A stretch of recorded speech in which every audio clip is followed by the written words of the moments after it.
All right.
Wow, thank you so much, Calvin, for recording this, especially for our worship service here this morning, the Bach Prelude in C minor. What a delight to start the day this way.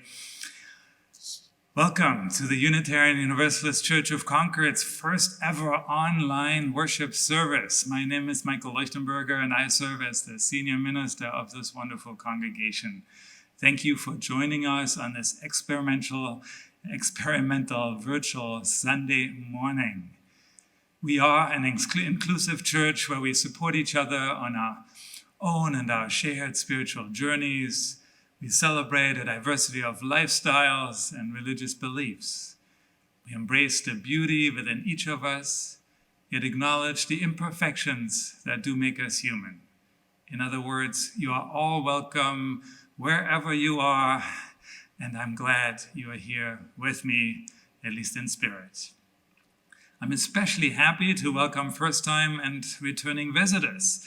If you're a visitor, we hope that you will find us a community eager to welcome you, even though remotely at the moment, and respectful of the path that has brought you here with us, brought you here this morning. Following our service, we will be experimenting with holding our second hour using the Zoom conference tools. If you're on our mailing list, you will have received an email with links to 3 options that we're offering this morning.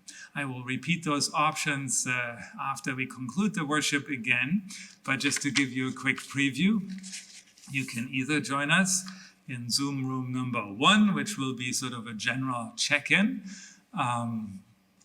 just a chance to share, to listen, to say hello, led by Reverend Lynn Marshall, my colleague and friend here. And then the other option, second option, will be what we labeled poetry and prose, or perhaps even song. I will be facilitating that. Share a favorite short piece of writing, piece of poetry, anything, or a song, and perhaps offer some reflections on why that piece of writing or that song spoke to you at this moment in time. And then finally, thanks to Craig Whitson, we will even have a mindful movement room. So he has set up at home a space where he can lead those who would like in some yoga moves and some other kinds of moves. So probably best if you change into loose and comfortable clothing for that later on or right now. Well, we don't have social hour, of course, in this church building here right now, but the beauty is, of course, that you can be right at home with your own coffee cup, whether it's yellow or not. Yellow usually means we'll try and connect with you. Well, that won't be quite as possible this morning, but I hope you're enjoying eating, drinking, whatever it is that you like to do on Sunday mornings, right, at home or wherever you might be. My other announcements are that we have Joys and Sorrows later on in the service. If you would like to, take the next few minutes and jot down something and send it off to Lynn at concorduu.org, lyn@concorduu.org. She will compile that, and I will then share that with the community here if you want to be held by the larger community. Oh yeah, please sign in. Many of you have already done that. I saw that before we even got started, just saying hello, letting people know that you're here. Who knows how many are there, but I hope we'll have tens and tens of us here connecting this morning, of course. Later on, we also will have an offering. I think you can do that by credit card. I'll walk you through that later on in the service as well. And if you're wondering whether covenant groups are happening, yes, they will be. We'll help you set up by Zoom. Lots of stuff will be happening by Zoom. I was just talking with CJ Landsman about the Seder, which will be happening later in April. And, unless things change, we probably will somehow do our Seder celebration, even through Zoom, maybe with some care packages available for those of you who would like to pick up a little bit of food. All right, so that is my announcements for the morning. Since we can't all sing together, I thought I'll give this a try here on my own. This is a song that was you all know the lyrics, or the melody, of course. But here's some words rewritten by Tommy Schell. He's a colleague of mine, a UU minister. Kindred, we now meet to worship, reaching out through screen and phone. Though we dwell in isolation, we don't have to be alone. Worshipping beyond our building, our connections no less real. Though we cannot meet in person, covenant unites us still. Siblings share a song of gladness, lifting spirits, spreading cheer, so that in these days of sadness we won't be consumed by fear. In this time of mass confusion, sickness, loss, and overwhelm, let's encourage one another. Hands not joined, but hearts are held. Friends, be gentle with each other. There's so much we're going through. May this be a time for healing, holding space for grieving too. Bodies, minds, and hearts are weary, anguish fills the aching soul, but we know with perseverance broken hearts can be made whole. Thank you, Tommy, for writing that. Well, that was our song of welcome. I don't know whether you stood up. I should have probably stood up, but, well, then I would be out of the picture, so not a good idea. Now, please join me, if you're willing, to say the words of our covenant. Many of you know this, of course, by heart. Here we go. Love is the spirit of this church, and service its call. Let this be our covenant, to dwell together in peace, to seek the truth in love, and to help one another. I will now light our chalice, and after I've done that, I invite you to again sing along. But first, let us light the chalice.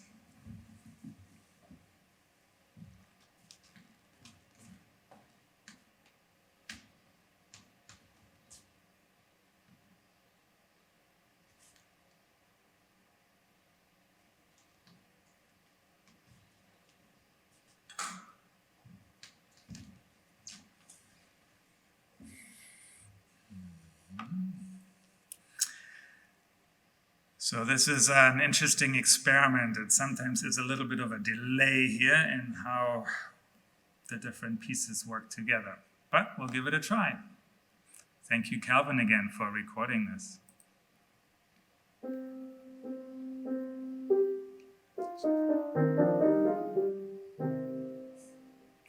Rise up, O flame, by thy light glowing, show to us beauty, vision, and joy. Rise up, O flame, by thy light glowing, show to us beauty, vision, and joy. Thank you, Calvin. All right. Thank you, Calvin. Where did my other pieces go?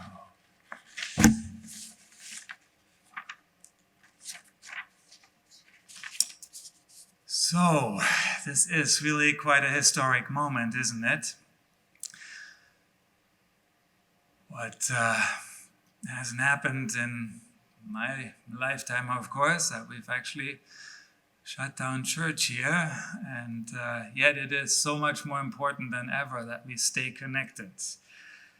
Many of you have reached out to me in one form or another, and it's been really great to have that connection by email. And one of the things that reached me a lot is this poem that my colleague Lynn Unger, you minister at the Church of the Larger Fellowship, shared and wrote a few days ago on March 11th already, called Pandemic.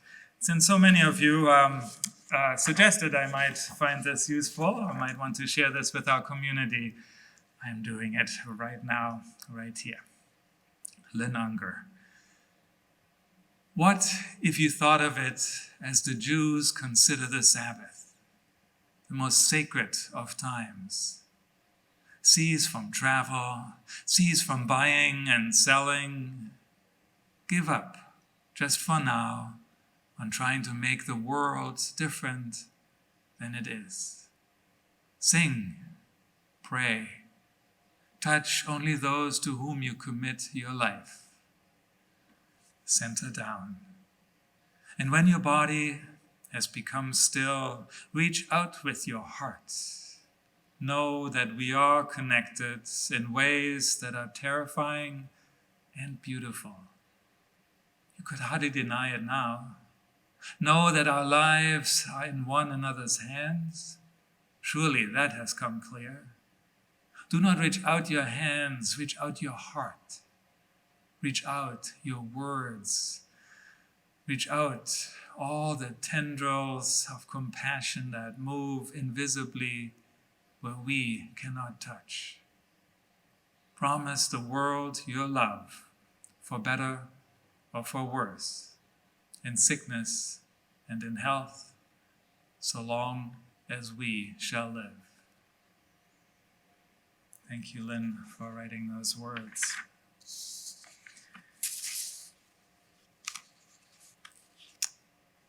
So this month was supposed to be on the theme of Judaism. We got off to a bit of a start around that when Rabbi Robin Nafshi joined us in the first service of the month.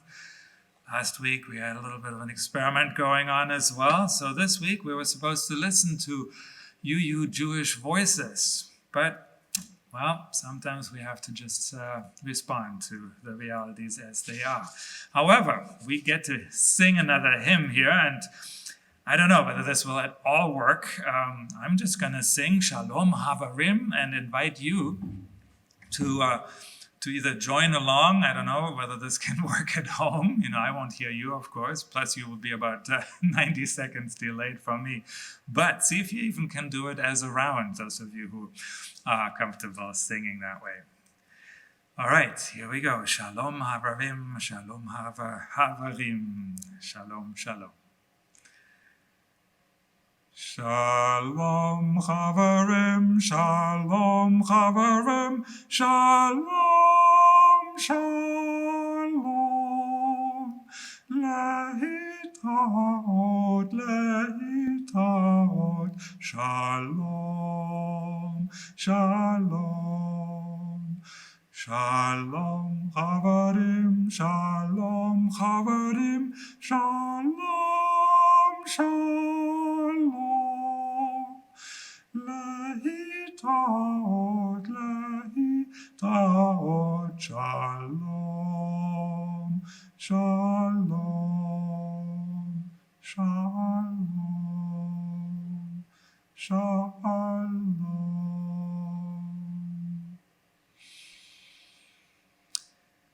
Shalom, of course, means peace in Hebrew, so may peace indeed be there with us.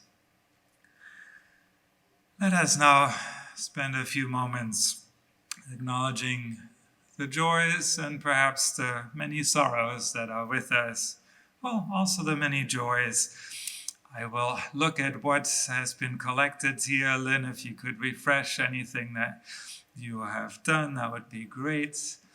And in a moment, I will read the prayers, the meditations, the requests for being held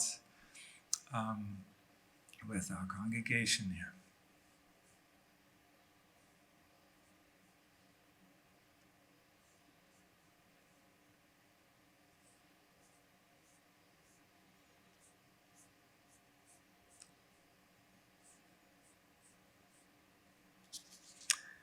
All right. Thank you all for contributing your thoughts here. Let us begin just with a moment of quiet meditation.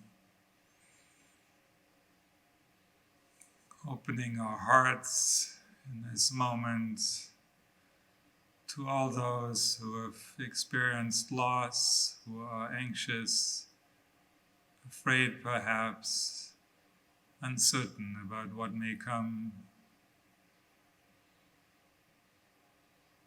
May we open and widen our hearts at this time. Meet each other with great care and compassion.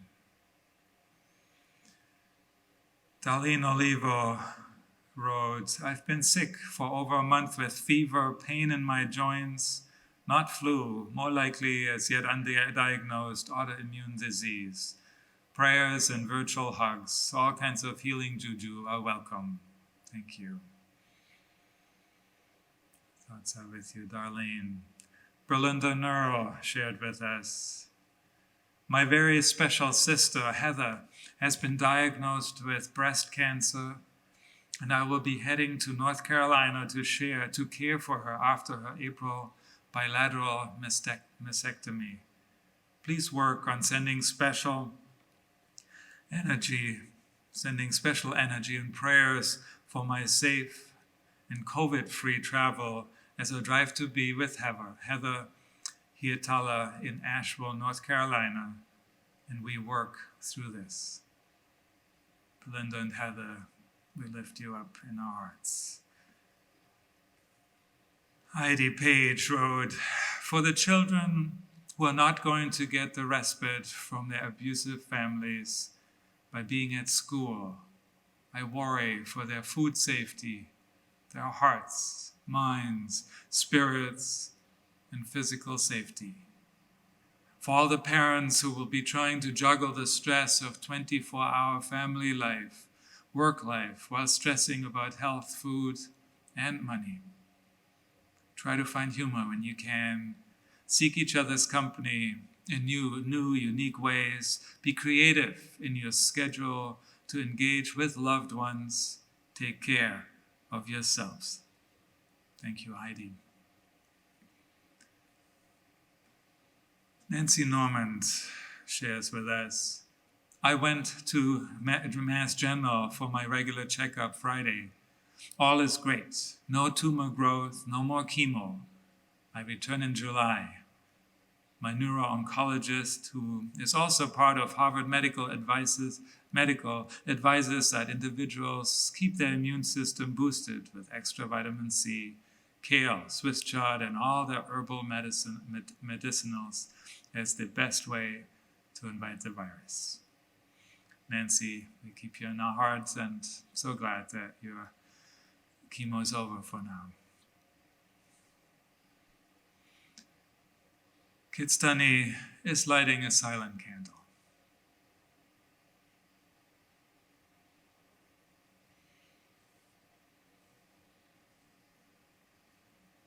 Jane Brown says, "It is so good to be a part of something beyond ourselves. Our church is out there even though we can't be present. But the communities beyond our church will need so much help as we continue into this unknown future. May we all take time to nourish ourselves and reach out to others." So well said, Jane. Thank you. Jean Ann Whittington, she shares with that, "I'm grateful for the love and creativity of this community. Loving, feeling connected to everyone while I stretch out on my yoga mat at home." Way to go, Jean Ann. Chris Soland in the Ashford, right from Fort St. Simmons in Georgia. Wow. "High praise for the Concord UU team for the work for our first full-scale online church service. Stay safe and well."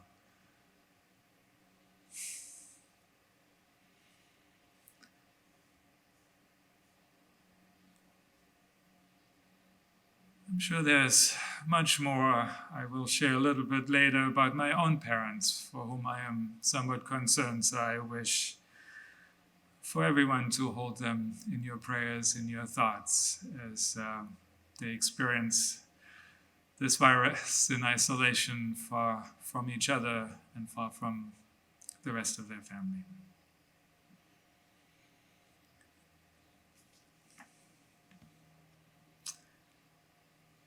I now invite us into a time of meditation.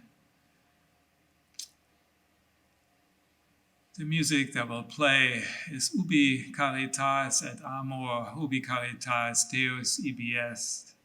We'll go on for about 3 minutes, so I invite us just to open our hearts, rest in peace here, and then rejoin later. If you'd like to sing along, sing along.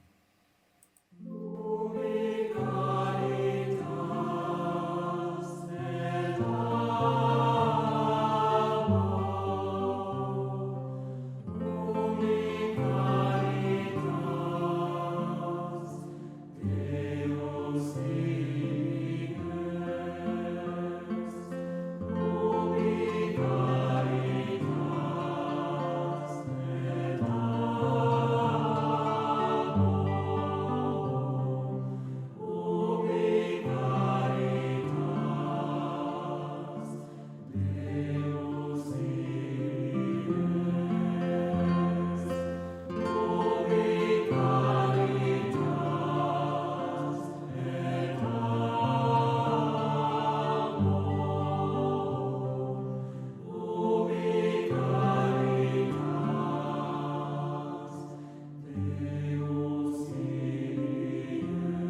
May it be so indeed. May there be love. Wherever there is love and charity, there we will find the divine, the sacred, the connection we so need at this time.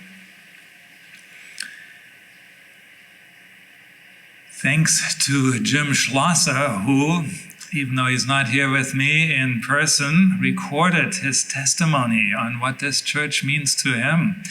So here we go. Let's see if this works. Jim, I will get this started. My name is Jim Schlosser, and I pledge to this church. Parker Palmer, one of my favorite authors, talks of habits of the heart, deeply ingrained ways of being that he asserts are critical to sustaining a democracy, the kind of world I want to live in. One of the habits that's a favorite of mine, an ability to hold tension in life-giving ways, especially the tension of living our values in a complicated world. This church supports this habit of the heart in me and makes it possible for me to live my values in a way that is nurturing, engaged, and sustainable. As many of you know, I'm a physician and work in the VA health system. It's a privilege to be invited into the most private and sometimes heart-wrenching aspects of veteran patient lives. But there's a tension in my work, not just the tension of militarism and violence, but more immediately the tension of suffering and sorrow of my patients with only limited tools to help and heal. This short poem, which some of you may have heard from me previously, captures the tension and heartache of sitting with suffering wounded veterans. It's called No, It's Not. It's not merely the linkage of the world's largest, most devastating war machine. It's not the brutalization studied, tested, perfected, mastered, and passed on of the US military. It's not the callous, trillion-dollar military-industrial financial Ponzi scheme. It's not the post-Holocaust maimed bodies and minds of Iraq. It's not the screams of terror and carnage that come back in dreams to awaken. It's not the fatigue and terror and brutalization of boot camp and base camp and roadblock. It's not the preoccupation with firepower and munitions and IEDs. It's not the video games that have become real to quicken the pulse and dilate the eye and moisten the palm. It's the silence and blank look in the midst of the most heart-wrenching sorrow. It's the walls and tile floors and dark stairwells of a hospital ward. It's paper and computer screens and policy drivel that squeezes out the faint sparkle of why we are here. It's the loneliness of my heart wanting to help, but trying to be a big boy and not cry in the face of unspeakable sorrow. It is the tension of wanting to help and to heal in the face of unspeakable sorrow that this church helps me to hold. This church grounds me in a face-to-face community, singing together, eating together, working together, and sustains my life and my work. The support of my covenant group, Yay Group, the joy and amazement of teen sexuality in our whole lives. Who knew you could put a condom on your head? The simple sitting awareness of our meditation retreats, the leadership and passion and awareness of our ministers. These are what helps me to hold the tension of life and work of values and commitment. I pledge to this church because it sustains me in my aspiration to live my values in a complicated world. I pledge to this church because it is the best investment I can make to create the community and society I want to live in. I pledge to this church because I can't live without it. I invite you to join me in this pledge. Thank you.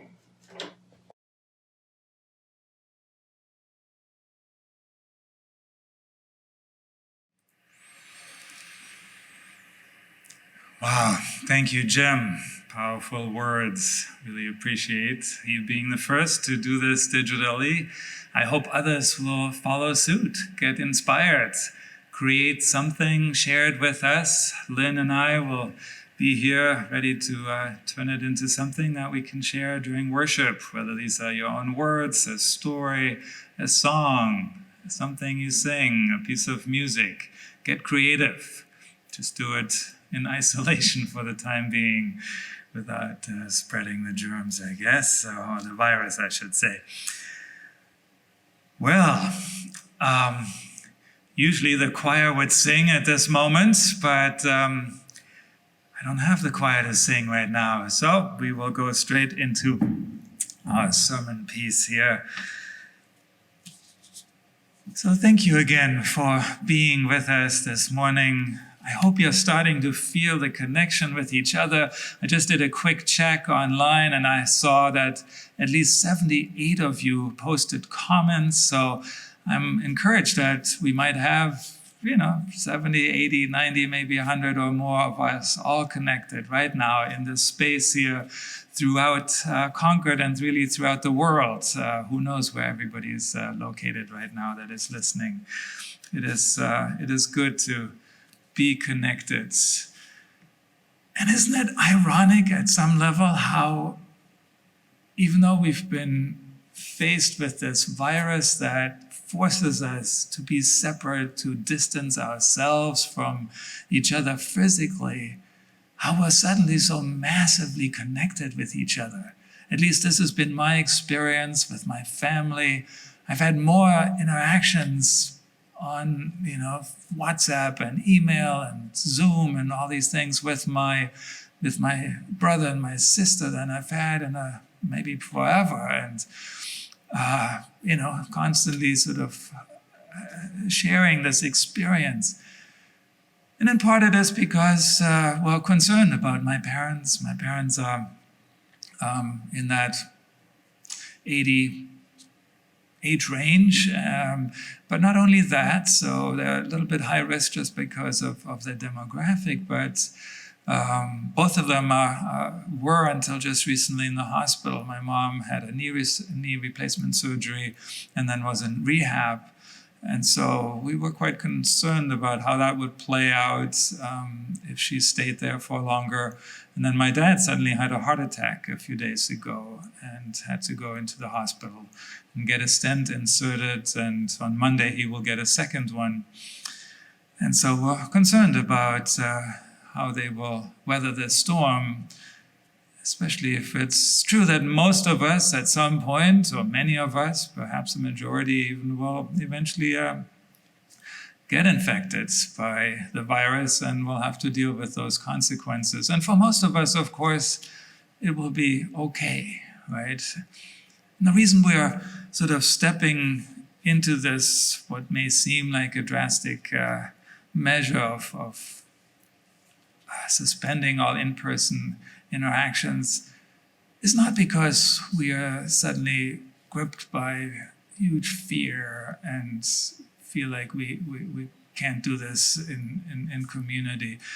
What it is that we want to flatten the curve, right? We want to make sure that when the time comes, when this explodes even in our own communities here, that our medical facilities are there, not overwhelmed, but ready to take care of those who really need the intensive care units and the care of our medical professionals. And so to the extent that we can contribute to that and help slow down the spread of the coronavirus, that is what this is all about, right? This is why it is good to be physically separate and yet always staying connected, of course, here through the wonders of technology. We're so lucky, aren't we, that we started this live streaming, got a head start already in the summer, so we're not entirely scrambling. Although I must say, it was a bit of a late night last night. And the worst thing this morning was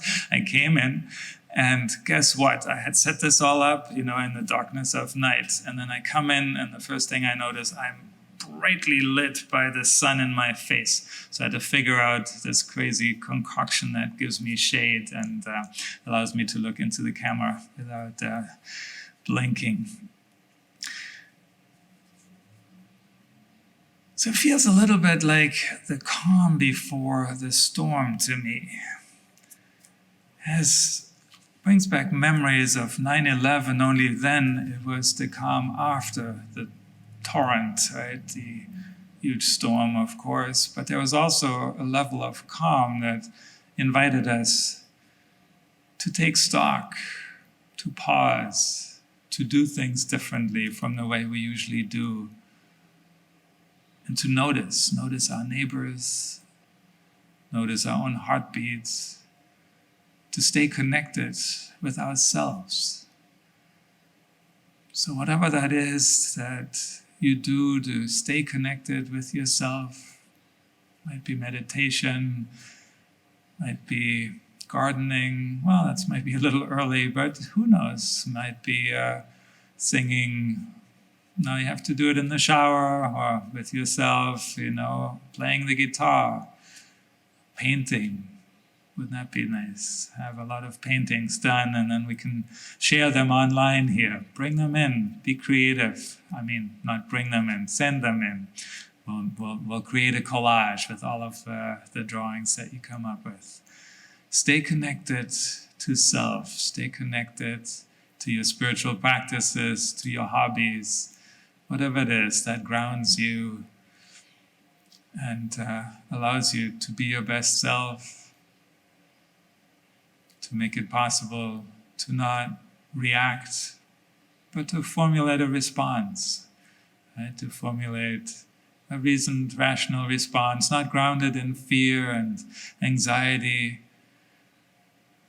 A response grounded in noticing what's going on, looking at the experience in other countries, in previous epidemics, pandemics, and going, here's a little thing I can do to help make this a little less severe, so that the losses that will be with us, have already happened with us, of course, will not be as severe, and that our love and compassion can be felt.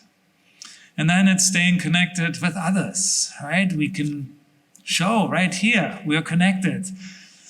Maybe 100 of us right now, and hopefully many of you will join us later in our Zoom rooms to experiment with this. Lynn and I already had a preview on Friday. I had one of the funnest youth groups. I was a little anxious because I thought, oh my God, youth group, not in person, no food, nobody's going to come. What are we going to do? And we all gathered in Zoom room, and it took no time until the youth got all creative. And there were all sorts of crazy virtual backgrounds going on. So many of them looked like they were out in outer space or in some crazy landscapes. And some of us brought us back to the landscapes of Arizona, where we had just spent our trip there in Mexico and in Arizona, learning about immigration. And I heard from Lynn that the Family Promise, Family Covenant group also had a good conversation and was able to connect deeply, even though we weren't all in the same room. And so yes, connect deeply and have some fun, right? I mean, did you hear about the Italians singing on their balconies to each other, opening the windows so that those shut in could hear each other? I can only imagine the Italian tenors singing out there and maybe responding across the streets. Well, if you're nearby a neighbor, get on your porch, start singing. I don't know. I'll try and do that. We also at youth group played a fun game. It's called Empire. Ask one of the youth if you want to know more about what that's all about. And it's great. You can play it right in a Zoom room.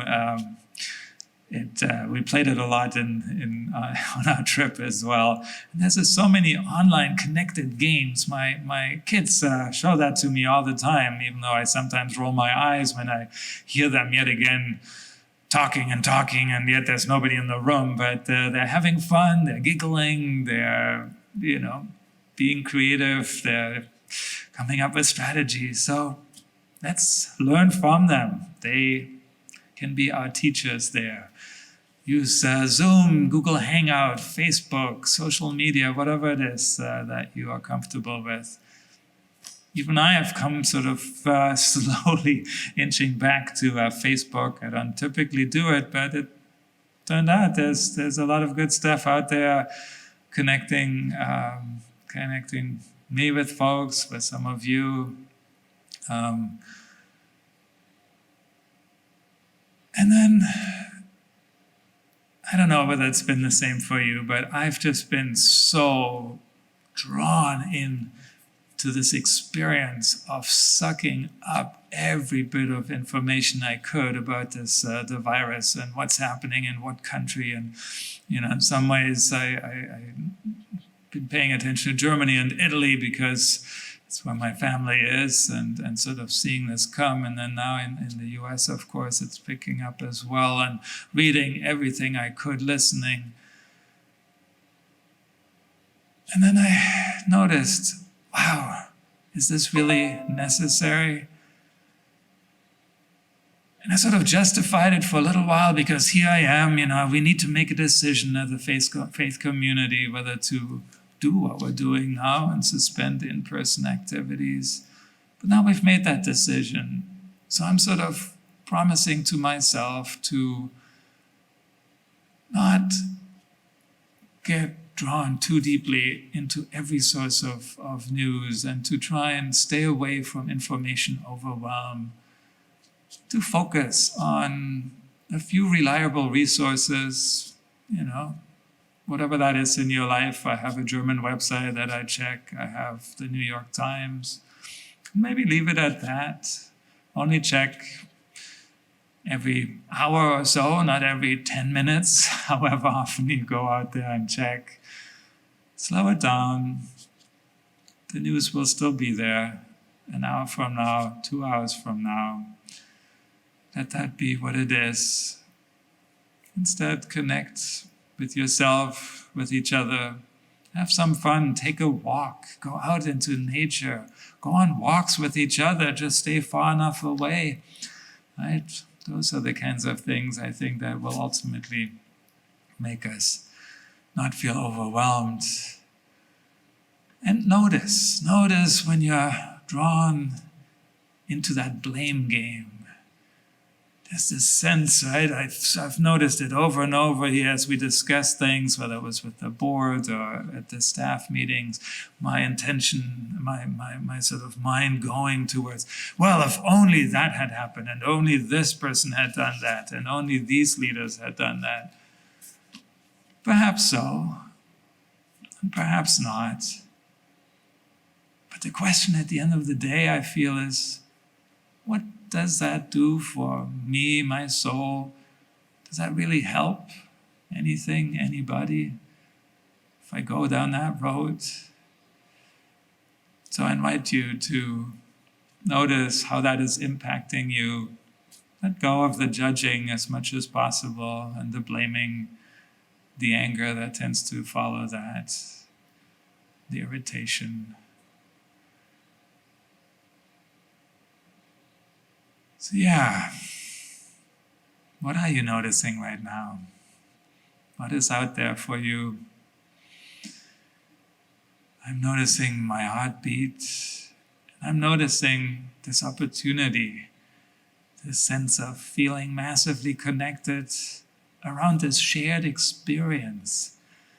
So often I've said to friends and family, I've said, we just don't have that anymore. The way, when the Beatles would release a new album and everyone seemingly around the globe would share in that experience and talk about it. Or the first person landing on the moon, there was this sort of shared experience. Now even the craziness of wars barely brings us together. Certainly doesn't bring us together in how we experience it. It is just bringing us together maybe and noticing that something is there. But now, this experience, right, doesn't care. The virus doesn't care what identities we have, how we are positioned in society, how much money we have. It is right there in our faces. Everyone is thinking about it. Everyone's lives in our country here in the United States, and in pretty much almost every other country at this point, has been impacted or is considering being impacted, thinking about it. What a connecting experience, what a sharing experience, and what an opportunity to take a breath and to notice how we are with each other, to notice how we are with the larger world, how we notice with those who are vulnerable, with those who need our attention, to notice what attention we need, and to notice how beautiful our world still is.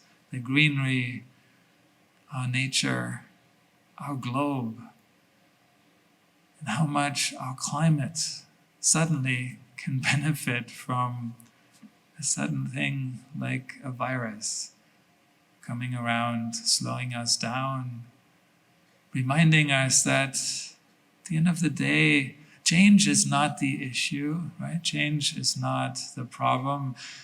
It is the rate of change that impacts us, the rate of change. If suddenly all of us got sick, all the providers, all at the same time, that's when we have a problem. If just a few of us suffer from the virus a little bit at a time, hopefully most of us will be just fine. And those who need the most intensive care will have beds in the hospitals to care for them. And perhaps long-term there will be some solutions, even medically. And it's reminding me of the way climate change is, right? The change in climate is not the issue. It is the rate in change that is the issue.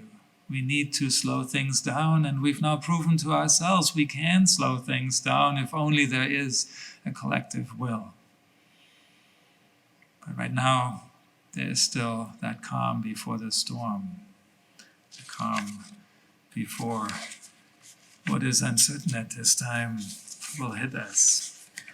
So I'd like to conclude with a beautiful poem called Lockdown by Richard Hendrick. I'm not entirely sure whether he is a UU minister or someone else, and I'm not even 100% sure that he wrote this piece of writing here, but it was forwarded to me. Lockdown. Yes, there is fear. Yes, there's isolation. Yes, there's panic buying. Yes, there is sickness. Yes, there is even death. But say that in Wuhan, after so many years of noise, you can hear the birds again. They say that after just a few weeks of quiet, the sky is no longer thick with fumes, but blue and gray and clear. They say that in the streets of Assisi, people are singing to each other across the empty squares. Keep their windows open so that those who are alone may hear the sounds of family around them. They say that a hotel in the west of Ireland is offering free meals and delivery to the housebound. Today, a young woman I know is busy spreading flyers with her number through the neighborhood so that the elders may have someone to call on. Today, churches, synagogues, mosques, and temples are preparing to welcome and shelter the homeless, the sick, the weary. All over the world, people are slowing down and reflecting. All over the world, people are looking at their neighbors in a new way. All over the world, people are waking up to a new reality, to how big we really are, to how little control we really have, to what really matters, to love. So we pray and we remember that, yes, there is fear, but there does not have to be hate. Yes, there's isolation, but there does not have to be loneliness.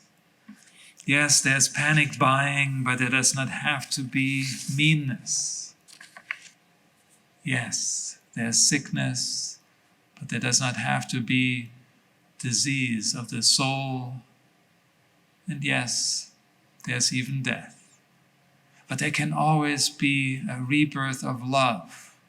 Wake to the choices you make as to how to live now, today. Breathe.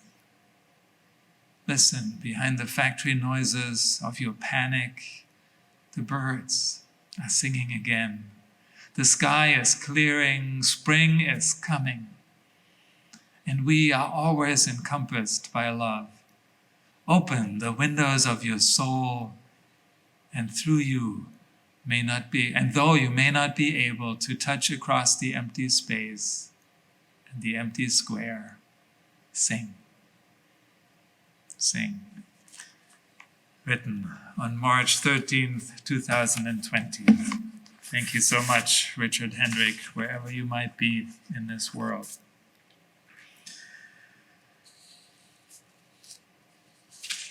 Our offering this morning will support the Unitarian Universalist Service Committee's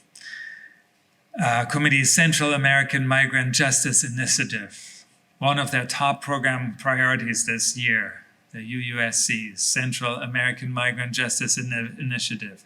They partner with grassroots organizations from El Salvador to the US, creating a strong movement centered on the rights of people, not borders.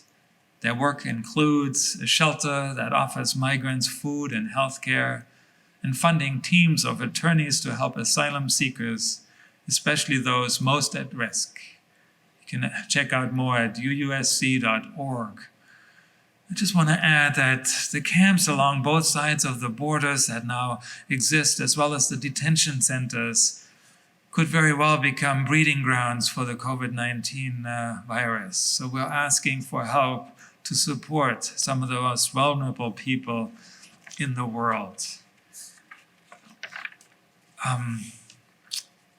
So please go and use the online option here that we have set up. You don't have to leave the live streaming page. You can, just above the window, there's something that looks like contribute to community plate without interrupting the live stream. Use the visit as page link above the live stream window, and you can make a contribution there. And now I turn it over once again to a recorded piece of music, specially recorded by Calvin Hurst here, our wonderful accompanist, Mignon by Robert Schumann as our offering music.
May we be transformed by our giving. May the world be transformed by our gifts. Now, please rise in body or spirit, or stay seated, or as you please, as we sing our closing hymn. And I thought I try this. Well, we didn't get to sing our children out this year, this service, of course, but I still thought the lyrics spoke to me. May our minds be open to new learning. May your lips bring truth into the world. May your hearts know love and your hands do the work of justice as we go, as you go, your way in peace. So Calvin recorded this on as well. So I'm just going to sing along here and do this in a slightly different way on my laptop. Let's see how this works. And of course, we have to do the choreography, right? So if you know the choreography, come along, or just no one's paying attention anyway. So here we go.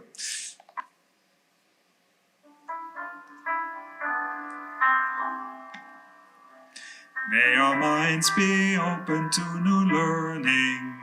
May your lips bring truth into the world.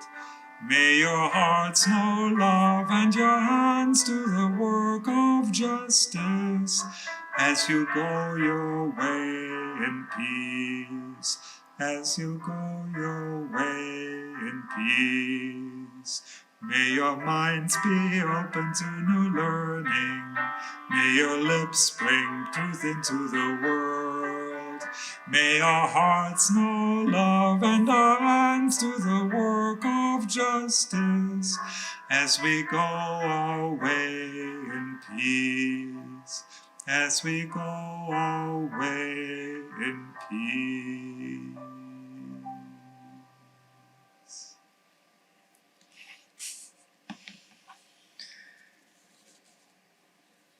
Go out into the world in peace. Have courage.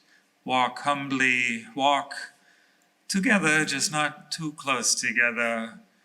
Hold on to what is good in your hearts. Return to no person evil for evil. Strengthen the faint-hearted. Support the weak. Help the suffering. Honor all beings. And live always the way of love.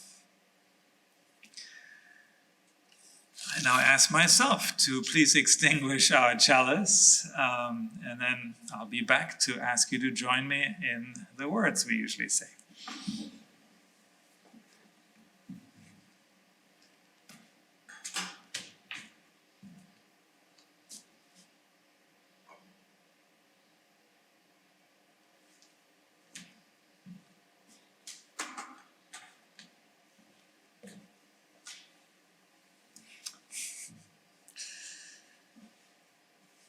All right.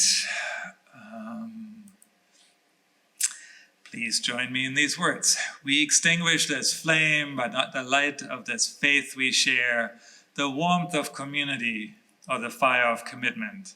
These we carry in our hearts until we are together again, online or in person. And of course, it wouldn't be a Concord UU worship service if we didn't end with our unison benediction. Once again, Calvin recorded this music ahead of time.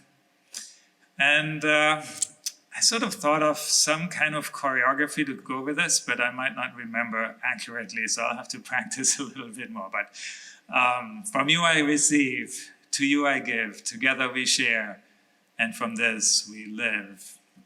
May that be so. Here comes the music. Again, there might be a little bit of a disconnect between what Calvin is playing and me singing along.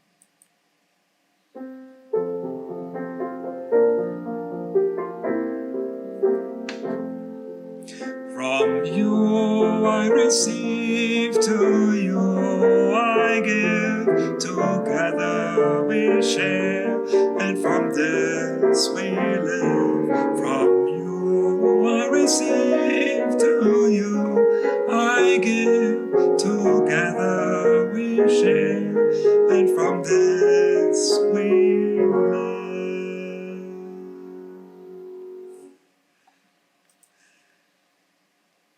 Let us go in peace and let our service continue. Indeed. Thank you so much for having been part of this. We now invite you, we invite you to join us for a second hour in our various Zoom rooms. Again, there's 3 options. There's Zoom room option 1 with Lynn, in just sort of focused on a check-in, sharing whatever's on your heart and listening to what others have to share. Option 2 will be a room with me, poetry and prose or song, where we get to share a favorite piece of writing or song and perhaps a short reflection, if you want to, on why this spoke to you at this moment. And then the last one is mindful movement with Craig Whitson. You might want to get into some comfortable loose clothing for that, as he leads you through some moves, mindful moves. Great, so I will sign off. Oh yeah, and so if you're wondering where that is, if you received our e-bulletin, links into the various Zoom rooms are in there. Follow the links and just keep clicking. There's a little bit of an app, a small app that gets installed either on your phone or on your iPad or your tablet or your computer, and then just accept the clicks a few times, and then you should be able to join us there. I know some of you are actually already in the Zoom room waiting. So if you have any technical issues, please feel free to text Lynn or myself or call us. Most of you have our numbers here. My number again is 603-715-7557. Please reach out. There's also a link on our homepage talking about all the activities going on right now this morning with the Zoom. And so you can also click your way through that way. So I hope to see some of you in my poetry and prose room. Otherwise, have a wonderful rest of the day. And thanks again for being part of this experiment.